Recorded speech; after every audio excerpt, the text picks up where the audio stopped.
Қытайда суға батқан адамды құтқаруға болмайды, заң бойынша тыйым салынған дейді. Рас па?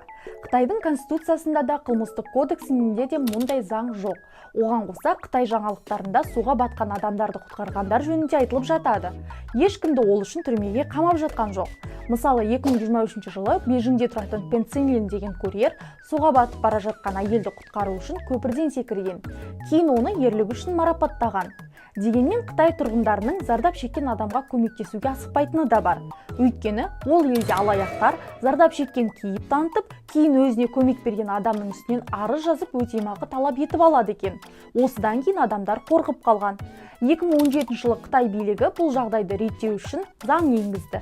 Оған сәйкес, зардап шеккендерге өз еркімен шұғыл көмек берген адам, оған байқаусызда зиян келтірсе, азаматтық құқықтық жауапкершілікке тартылмайды.